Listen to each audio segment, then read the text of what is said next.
I used to believe that thoughts were the last private place left to humans. That even if a universe was full of unknown species, faster than light travel and civilizations older than our sun, the inside of a person's mind was untouchable, sacred, unreachable. I was wrong.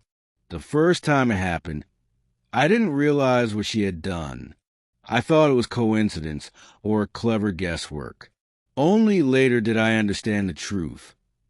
That before I ever opened my mouth, before my lips even twitched, she had already heard me.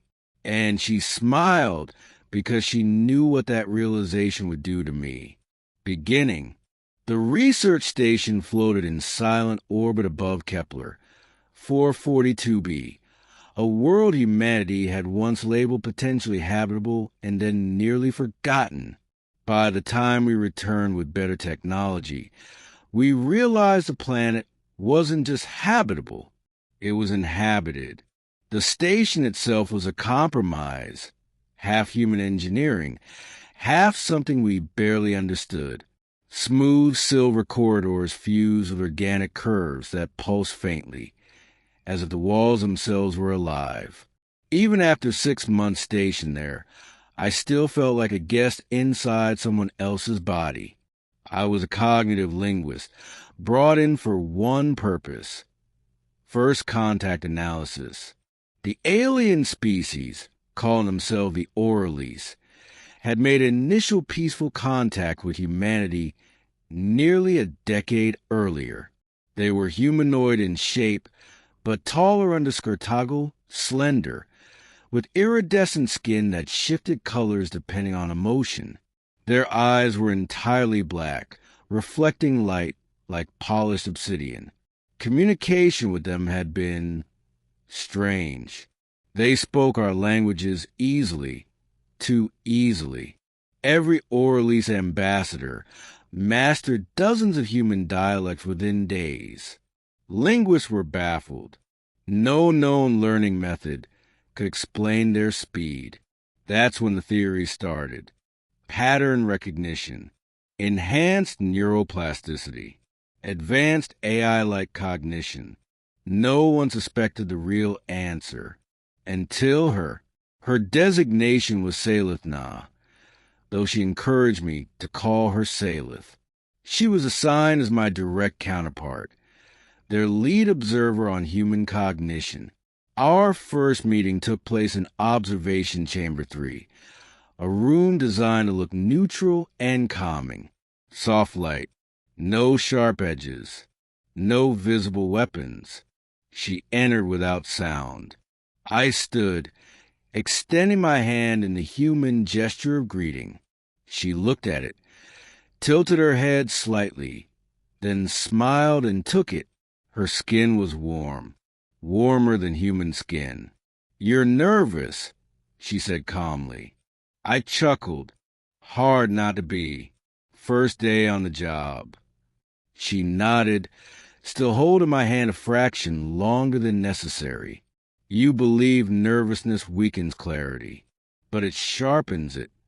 I blinked. That was specific. "I've read your published work," she added smoothly. "Your dissertation argued that mild stress improves linguistic adaptability." I relaxed a little. That explained it, or so I thought.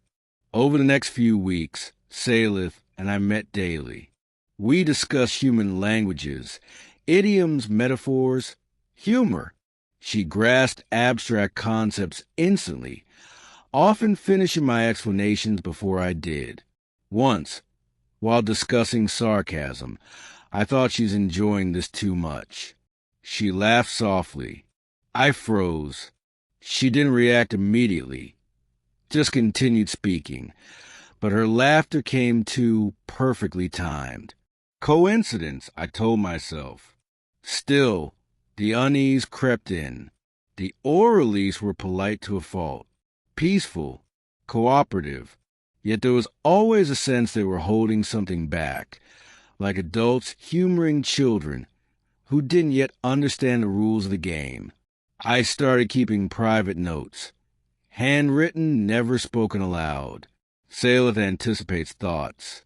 Possible microexpressions? Neural implants? Investigate further. I never told her about the notes.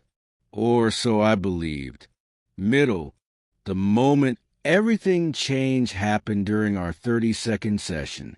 We were alone in the chamber, the station's artificial gravity humming softly beneath our feet.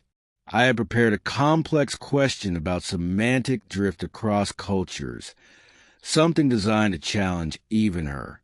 Before I could speak, she said, "You're wondering whether meaning exists independently of perception." My breath caught.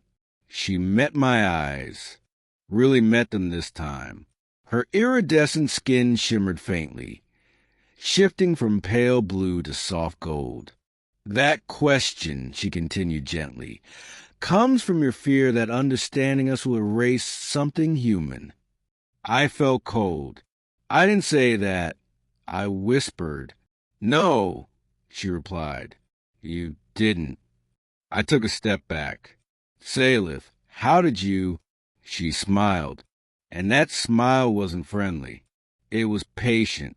"Now you understand," she said. The room felt smaller suddenly. The walls seemed to lean inward. "You're reading my mind," I said flatly. She tilted her head. "Reading implies decoding symbols. This is closer than that." My heart pounded. "You said you didn't have telepathy." "We said," she corrected softly, "that we do not communicate through thoughts." That was true. My mouth felt dry. "Then what are you doing?" She stepped closer. I didn't move. "We share cognition," she said, briefly, selectively, with permission or necessity. "Necessity?" I echoed. Her eyes darkened. "You were approaching understanding. At that threshold, truth is kinder than silence." I wanted call security, to run, but some part of me, some trait she had already seen, held me in place. "How long?" I asked. "How long have you been doing this?" "With you?" she replied. "Only today." "That's a lie," I snapped. She smiled again. "No, today is the first time you noticed." That was worse. I demanded answers. She gave them, slowly, carefully, like explaining gravity to someone who had lived their entire life floating. The oralies evolved not with spoke language, but with shared cognition. Their species survived by blending thoughts during moments of danger or decision. Over time, they learned restraint. Privacy became a courtesy. Humans, to them, were astonishing. Entire civilizations built on isolation of thought. Individual minds, locked away, shouting through crude vibrations of air. "We did not invade your minds," Saleh said. "We listen only when invited." "And when did I invite you?" I asked bitterly. "When you wondered," she said softly, "if you could trust me." I had no response. From that day on, everything changed. I was allowed to continue my work, but under new conditions. Transparency, awareness. Saleth never accessed my thoughts without warning again. When she did, she would place 2 fingers against her temple, signaling the connection. Even so, knowing someone could enter your mind changed everything. I became hyper-aware of my thoughts, of impulses, of memories. She saw things I had never told anyone. My fear of insignificance, my guilt over my father's death, my secret belief that humanity was not ready for the stars. She never judged. That somehow made it worse. One evening, after a long session, I asked the question I had been avoiding. "Why me?" She considered. "Because you listen to what frightens you." That's not an answer. It is, she said gently. For my people, you are compatible. The word echoed ominously. What does that mean? I asked. She hesitated. For the first time. It means, she said, that when the time comes, you'll understand us without fear. When what time comes? She didn't answer. The incident occurred 3 weeks later. An unauthorized human vessel breached the station's perimeter. A militant group, anti-alien extremists who believed the Orleans were manipulating humanity. They weren't entirely wrong. The attackers disabled external communications and demanded the Orleans be surrendered for human judgment. Panic spread through the station. Sailor found me in the observation chamber, her skin flashing crimson, an orally sign of distress.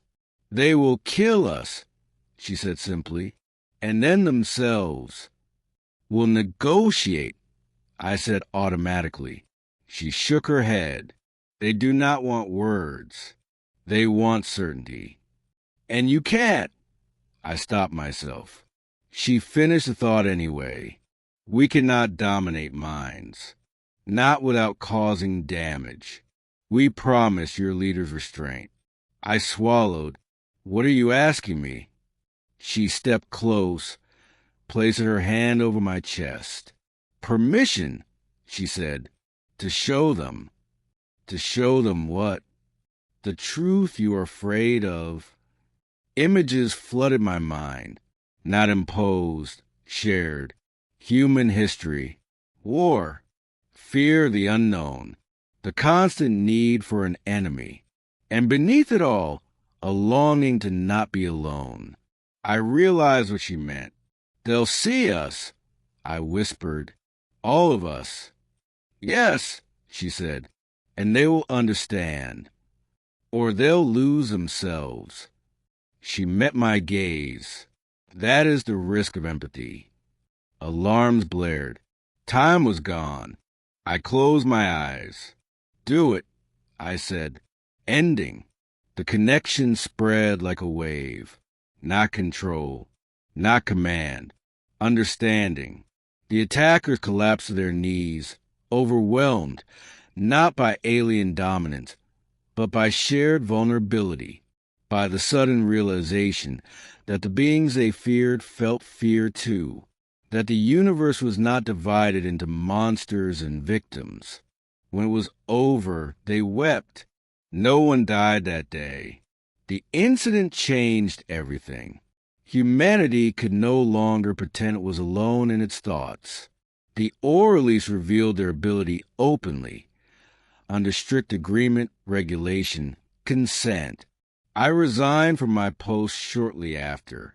Salith met me one last time before I returned to Earth. You will be watched, she said. Respected. Feared. I don't want that, I replied. She smiled softly. I know. We stood in silence for a moment. Will we ever be like you? I asked. She considered. No. And yes. Meaning, you will never lose yourselves, she said, but you will learn to open doors. I nodded. As she turned to leave, I felt it, just for a second, a touch at the edge of my mind. Not an invasion. A farewell. Now you understand. Her thought echoed gently. And she was right. I did.